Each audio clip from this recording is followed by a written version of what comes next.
Beauty Time Hair and Beauty Salon presents Sirmaur news nation, खबर देश की।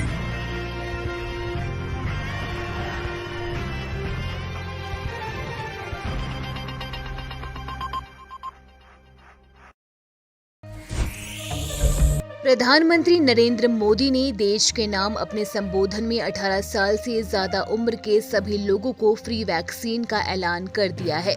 कांग्रेस प्रदेश अध्यक्ष गोविंद सिंह डोटासरा ने फ्री वैक्सीन के मुद्दे पर केंद्र सरकार पर जमकर निशाने साधे।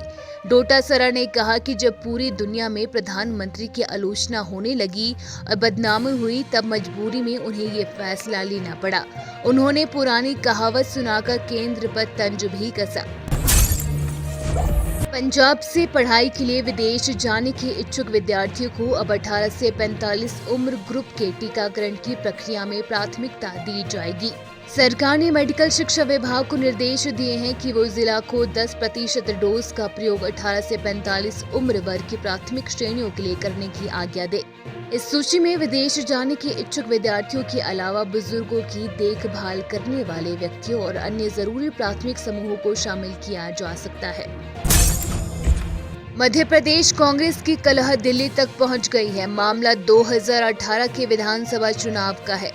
विंध्य इलाके में कांग्रेस बुरी तरह हारी थी। पूर्व सीएम कमलनाथ की इस टीम पर विंध्य के नेता अजय सिंह ने जवाब दिया तो दिल्ली तक हलचल मच गई। पूर्व सीएम कमलनाथ विधानसभा चुनाव में विंध्य में कांग्रेस की हार को अब तक भूल नहीं पाए हैं। उन्होंने इतनी अरसे बाद कांग्रेस की हार के लिए विंध्य को दोषी ठहराया तो विंध्य से पार्टी नेता और पूर्व नेता प्रतिपक्ष अजय सिंह को ये नागवार गुजरा। अजय सिंह ने कमलनाथ के बयान पर ऐतराज जताया था, साथ ही उनके कोरोना के इंडियन वेरिएंट वाले बयान पर संयम बरतने की सलाह दी थी। पहलवान सागर धनखड़ हत्याकांड मामले में आरोपी पहलवान सुशील कुमार की याचिका पर दिल्ली के रोहिणी कोर्ट ने फैसला सुरक्षित रख लिया है। रोहिणी कोर्ट बुधवार को फैसला सुनाएगा। पहलवान सुशील कुमार ने तिहाड़ जेल में अपने लिए हाई सिक्योरिटी सेल और हाई प्रोटीन वाले खाने की मांग की है।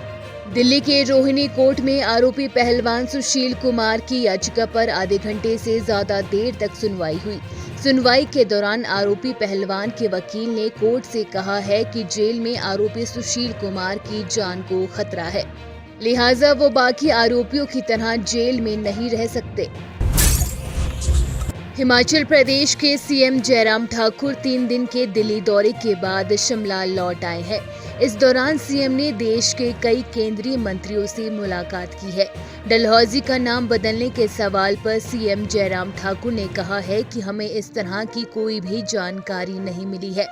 हालांकि सरकार की इस तरह की कोई भी मंशा नहीं है। बता दें कि भाजपा सांसद सुब्रमण्यम स्वामी ने हिमाचल के राज्यपाल को पत्र लिखकर डलहौजी के नाम बदलने की मांग की है।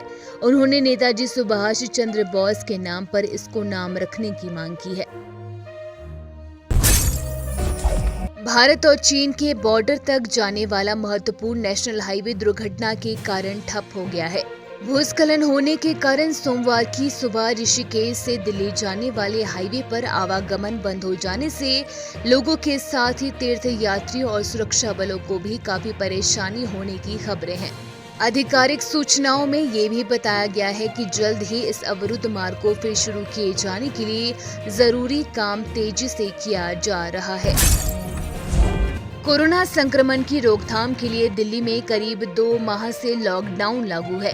केजरीवाल सरकार ने अब लॉकडाउन के साथ अनलॉक 2 की शुरुआत की है। ऐसे में व्यापारियों को राहत देने की गुहार भी लगाई जा रही है। भाजपा प्रवक्ता की ओर से प्रदेश भाजपा अध्यक्ष आदेश गुप्ता से आग्रह किया गया है कि वर्ष 2021-22 के लिए कमर्शियल संपत्तियों से नगर निगम प्रॉपर्टी टैक्स रिहायशी दर पर लेकर छूट दे। इससे उन सभी दुकानदारों व्यापारियों को बड़ी राहत मिल सकेगी जो कोरोना संक्रमण की वजह से लगे लॉकडाउन में वित्तीय संकट से जूझ रहे हैं। माइक्रो ब्लॉगिंग प्लेटफॉर्म ट्विटर ने भारत में 4 अकाउंट ब्लॉक किए हैं। इनमें कैनेडियन पंजाबी गायक जेजेबी का अकाउंट भी शामिल है। जेजीबी भारत में चल रहे कृषि कानूनों के खिलाफ प्रदर्शन के समर्थन में अक्सर ट्वीट करते रहते हैं। सरकार की ओर से किए गए अनुरोध के बाद रविवार को ये चारों अकाउंट ब्लॉक किए गए हैं। महाराष्ट्र के मुख्यमंत्री उद्धव ठाकरे ने मंगलवार को दिल्ली आकर प्रधानमंत्री नरेंद्र मोदी से मुलाकात की। इस दौरान उन्होंने मराठा आरक्षण तूफान से हुए नुकसान समेत महाराष्ट्र के अन्य अहम मुद्दों पर चर्चा की। उनके साथ उप मुख्यमंत्री अजीत पवार और लोक निर्माण मंत्री अशोक चौहान भी थे। मुख्यमंत्री नीतीश कुमार की अध्यक्षता में आज बिहार कैबिनेट की बैठक हुई। इसमें 10 एजेंडे पर मुहर लगी। त्रिस्तरीय पंचायती राज व्यवस्था को लेकर कैबिनेट की बैठक में बड़ा फैसला लिया गया। इसके तहत मुखिया परामर्शी समिति के अध्यक्ष होंगे। पंचायत प्रतिनिधियों को वो तमाम अधिकार और सुविधाएं मिलेंगी जो उन्हें पहले मिला करती थी। 16 जून से ही नए नियम लागू हो जाएंगे। Beauty time hair and beauty salon, जहां आपको मिलेगी क्वालिटी की गारंटी। इस साल की शुरुआत में लेकर आए हैं आपके लिए special offers. 50% off on all hair and beauty treatments. Special offers.